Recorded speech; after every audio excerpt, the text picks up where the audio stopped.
नमस्कार। आज हम एक काफी दिलचस्प दस्तावेज पर बात कर रहे हैं। एक पार्टनरशिप डीड। हाँ, साझेदारी विलेख। ये नई दिल्ली में साइन हुई है मिस XYZ नाम की एक फर्म के लिए। इंटीरियर डेकोरेशन का काम करेंगे ये लोग। बिल्कुल। 2 पार्टनर्स हैं इसमें, श्री एक्स और श्री वाई। हाँ, और हमारे पास ये पूरी डीड है। तो आज जरा इसको खोल कर देखते हैं, समझते हैं कि क्या खास बातें हैं इसमें और मतलब क्या निकलता है इनका। चलिए देखते हैं। ये डीड असल में एक क्लासिक केस है जहां 2 अलग-अलग स्ट्रेंथ्स साथ आ रही हैं। अच्छा, कैसे? देखिए, एक है श्री एक्स जिनके पास वो जगह है E1 रामनगर दिल्ली में। किराएदार हैं वो वहाँ के। हाँ, प्रॉपर्टी उनके पास है। और दूसरे हैं श्री वाई जिनके पास इस काम का मतलब इंटीरियर डेकोरेशन का अनुभव है, एक्सपीरियंस है। तो प्रॉपर्टी और एक्सपीरियंस का मेल है ये। सही, मेक सिनर्जिस्टिक कॉम्बिनेशन। जैसा आपने कहा। बिल्कुल। और ये डीड सिर्फ ये नहीं बताती कि हाँ भाई ये दोनों साथ आ गए, ये तो पूरा रोड मैप है कि बिजनेस चलेगा कैसे, है ना? एग्जैक्टली। इसमें बिजनेस का नेचर क्या होगा, प्रॉफिट लॉस कैसे बटेगा, कौन कितनी पूंजी लगाएगा, ये सब साफ साफ लिखा है। तो चलिए सबसे पहले इसी पर आते हैं, प्रॉफिट और लॉस शेयरिंग। इसमें लिखा है श्री एक्स को मिलेगा 51% और श्री वाई को 49%। हाँ, ये थोड़ा सा असमान लगता है पहली नजर में। वही तो, सिर्फ 2% का फर्क। पर क्यों? क्या ये सिर्फ इसलिए कि श्री एक्स वो जगह, वो प्रेमिसेस दे रहे हैं? हाँ, ये बिल्कुल मुमकिन है। मतलब उनका जो प्रॉपर्टी का योगदान है वो शायद इस 51% हिस्से को जस्टिफाई करता है। ओके। लेकिन ये भी हो सकता है कि शुरुआती बातचीत में या रिस्क लेने में श्री एक्स का रोल थोड़ा बड़ा माना गया हो, या अक्सर नेगोशिएशन पर डिपेंड करता है। हाँ, बात तो सही है। अच्छा, लेकिन इसमें एक और चीज है, कैपिटल कंट्रीब्यूशन, मतलब शुरुआती पूंजी। हाँ, वो दोनों ने बराबर लगाई है, 15,000 रुपए ईच। हाँ, 15,000 रुपए दोनों ने, और इस पैसे पर कोई ब्याज, कोई इंटरेस्ट नहीं मिलेगा पार्टनर्स को। बिल्कुल। इसका मतलब साफ है कि ये पैसा बिजनेस में इन्वेस्ट हो रहा है। ये कोई लोन नहीं है फर्म को जिसपे फिक्स्ड रिटर्न मिले। मतलब जो भी कमाई होगी वो प्रॉफिट शेयरिंग से ही आएगी, कैपिटल पर ब्याज से नहीं। एग्जैक्टली। ये पार्टनरशिप का एक तरह से इंटरनल फंडिंग स्ट्रक्चर दिखाता है। रिटर्न आएगा तो या तो कैपिटल की वैल्यू बढ़ने से या फिर प्रॉफिट शेयर से। ठीक है। अब इसी से जुड़ा हुआ, पैसों से ही जुड़ा हुआ एक और क्लॉज है इसमें, क्लॉज 6, जो बाहरी लोन मतलब आउटसाइड लोन्स के बारे में है। हाँ, ये बहुत जरूरी क्लॉज है। क्लॉज 6 क्या कहता है? ये कहता है कि फर्म अगर बाहर से कोई कर्ज लेती है तो वो फर्म पर तभी बाइंडिंग होगा, मतलब फर्म तभी उसके लिए जिम्मेदार होगी जब दोनों पार्टनर्स ने लिखित में रिटन कंसेंट दिया हो। हाँ। और वो लोन फर्म की किताबों में, अकाउंट्स में दर्ज होना चाहिए। बिल्कुल सही।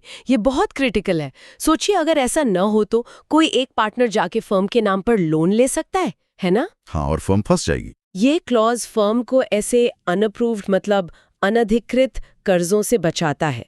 ये फाइनेंशियल डिसिप्लिन लाता है और म्यूचुअल अकाउंटेबिलिटी भी, मतलब दोनों की आपसी जिम्मेदारी। ये सीधे सीधे लीगल लायबिलिटी के प्रिंसिपल से जुड़ा है।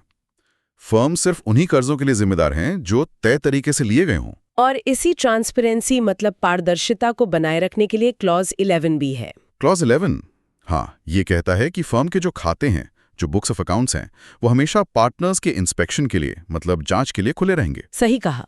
कोई भी पार्टनर कभी भी आके खाते देख सकता है। इससे छुपाने वाला कुछ नहीं रहता। बिल्कुल, सब कुछ ओपन। ये ट्रस्ट बनाए रखने के लिए बहुत जरूरी है। ये फंडामेंटल है किसी भी पार्टनरशिप के लिए। अच्छा, अब आते हैं उस क्लॉज पर जो शायद इस पूरी डीड का सबसे अहम हिस्सा कहा जा सकता है, क्लॉज 10। क्लॉज 10, हाँ, ये टेनेंसी राइट्स के बारे में है। हाँ, किराएदारी के अधिकार। ये क्लॉज बहुत साफ साफ कहता है कि वो जो प्रॉपर्टी है E1 रामनगर दिल्ली, उसके किराएदारी के अधिकार हमेशा, ऑलवेज, श्री एक्स के पास ही रहेंगे जो फर्स्ट पार्टी हैं। और ये भी कि अगर पार्टनरशिप कभी खत्म होती है, डिसॉल्व होती है, तब भी श्री वाई जो सेकंड पार्टी हैं, उनका उस जगह पर कोई अधिकार, कोई हक नहीं बनेगा। देखिए, ये एक बेहद डिसाइसिव मतलब निर्णायक प्रावधान है। ये श्री एक्स के जो प्रॉपर्टी इंटरेस्ट है उनको पूरी तरह से प्रोटेक्ट करता है। हाँ, एकदम लॉक कर दिया उन्होंने अपना राइट। सोचिए, अगर कल को कोई झगड़ा होता है पार्टनर्स में, तो श्री वाई के पास बिजनेस की जगह को लेकर कोई लेवरेज नहीं होगा, कोई दबाव बनाने का पॉइंट नहीं होगा। सही बात है। ये पार्टनरशिप की डायनामिक्स को, मतलब उनके आपसी समीकरण को काफी हद तक अफेक्ट कर सकता है। बिल्कुल। ये श्री एक्स को एक मजबूत पोजीशन में रखता है, कम से कम प्रॉपर्टी के मामले में। ये तो है।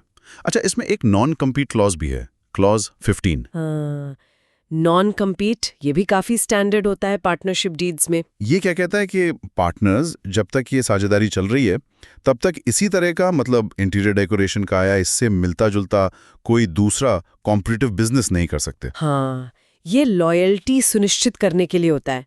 मतलब आप फर्म के साथ हैं तो फर्म के हितों के खिलाफ या उसके कंपटीशन में काम नहीं करेंगे। पार्टनर्स का फोकस फर्म पर ही रहे। बिल्कुल। हालांकि ये देखना भी होता है कि ये क्लॉज कितना रिस्ट्रिक्टिव है। मतलब कहीं ये पार्टनर्स की अपनी ग्रोथ या दूसरे अफसरों को जरूरत से ज्यादा रोक तो नहीं रहा, लेकिन हाँ, ट्रस्ट और लॉयल्टी के लिए ये जरूरी माना जाता है। ठीक है। अब मान लीजिए सब कुछ ठीक चल रहा है, लेकिन फिर भी कभी कोई विवाद हो गया, कोई डिसएग्रीमेंट हो गया पार्टनर्स के बीच, तो उसका हल कैसे निकलेगा? उसके लिए है क्लॉज 17। हाँ, क्लॉज 17 कहता है कि कोई भी डिस्प्यूट या डिफरेंस होगा तो उसका समाधान सिर्फ और सिर्फ मध्यस्थता यानी आर्बिट्रेशन के जरिए होगा। आर्बिट्रेशन एक्ट के तहत। हाँ, आर्बिट्रेशन एक्ट के अनुसार, और साफ लिखा है कि किसी और तरीके से नहीं, मतलब कोर्ट वगैरह जाने का रास्ता नहीं है। ये एक स्ट्रीमलाइंड डिस्प्यूट रेजोल्यूशन मैकेनिज्म है, मतलब विवाद सुलझाने का एक सीधा और तय रास्ता। क्या ये बेहतर होता है कोर्ट जाने से? अक्सर हाँ। आर्बिट्रेशन आमतौर पर कोर्ट की कार्रवाई से तेज होता है, कम खर्चीला भी हो सकता है और इसमें कॉन्फिडेंशियलिटी भी ज्यादा रहती है। अच्छा। लेकिन इसका जो फैसला होता है, जिसे अवॉर्ड कहते हैं, वो बाइंडिंग होता है, मतलब मानना पड़ता है पार्टनर्स को। तो ये दिखाता है कि पार्टनर्स ने शुरू में ही तय कर लिया कि लड़ाई झगड़ा हुआ तो कोर्ट नहीं जाएंगे, आर्बिट्रेटर के पास जाएंगे। ठीक है, ये भी क्लियर है। और आखिर में क्लॉज 18 है। हाँ, वो एक तरह का कैच ऑल क्लॉज है। हाँ, सेफ्टी नेट जैसा। ये कहता है कि भाई जिन चीजों के बारे में इस डीड में कुछ नहीं लिखा है, उन मामलों पर इंडियन पार्टनरशिप एक्ट 1932 लागू होगा। बिल्कुल। ये किसी भी लीगल वैक्यूम, मतलब कानूनी खालीपन को भरने के लिए होता है, ताकि ऐसा ना हो कि डीड किसी चीज पर चुप है तो पता ही नहीं कि क्या करना है। तो जो देश का कानून है पार्टनरशिप पर, वो गाइड करेगा। हाँ, कानून के जो फंडामेंटल सिद्धांत हैं वो लागू हो जाएंगे। तो कुल मिलाकर देखें तो ये काफी सोची समझी, वेल स्ट्रक्चर्ड डीड लगती है। हाँ, काफी डिटेल्ड है। तो इस पूरे बातचीत से, इस विश्लेषण से हम क्या समझे? इसका सार क्या है? मेरे ख्याल से सार ये है कि एक अच्छी तरह से तैयार की गई पार्टनरशिप डीड किसी भी जॉइंट वेंचर, किसी भी साझा प्रयास की रीढ़ की हड्डी होती है। फाउंडेशन? बिल्कुल। ये सिर्फ ये नहीं बताती कि किसके क्या अधिकार हैं, क्या जिम्मेदारियां हैं, बल्कि ये भविष्य में होने वाले झगड़ों को, पोटेंशियल डिस्प्यूट्स को रोकने या संभालने का एक फ्रेमवर्क, एक ढांचा भी देती है। सही कहा। हर क्लॉज का अपना मतलब है, अपनी इंपॉर्टेंस है, चाहे वो पैसों की बात हो, प्रॉपर्टी की, या फिर विवाद सुलझाने की। हर क्लॉज का एक स्ट्रेटेजिक महत्व होता है। ये डीड दिखाती है कि बिजनेस शुरू करते वक्त ही क्लैरिटी होना और लीगल साउंडनेस, मतलब कानूनी रूप से मजबूत होना, कितना जरूरी है। बिल्कुल। तो आज के लिए इतना ही रखते हैं। ठीक है। लेकिन जाने से पहले एक सवाल श्रोताओं के लिए छोड़ जाते हैं। इस डीड में क्लॉज 16 के तहत ये एक पार्टनरशिप एट विल है। हाँ, मतलब इसे कोई भी पार्टनर कभी भी खत्म कर सकता है, सिर्फ 15 दिन का नोटिस देकर। सोचिए ये जो फ्लेक्सिबिलिटी है कि कभी भी निकल सकते हैं, और साथ में ये सिर्फ 15 दिन का छोटा नोटिस पीरियड, इसका संतुलन कैसा है? ये पार्टनर्स के आपसी रिश्ते और बिजनेस की स्थिरता, स्टेबिलिटी पर लंबे समय में, लॉन्ग टर्म में कैसा असर डाल सकता है? हाँ, क्या ये बहुत ज्यादा अनिश्चितता लाता है या फिर ये पार्टनर्स को हमेशा अच्छा काम करने के लिए प्रेरित करता है? ये सोचने वाली बात है। बिल्कुल। तो अगली बार तक इस पर विचार जरूर कीजिएगा। नमस्कार। नमस्कार।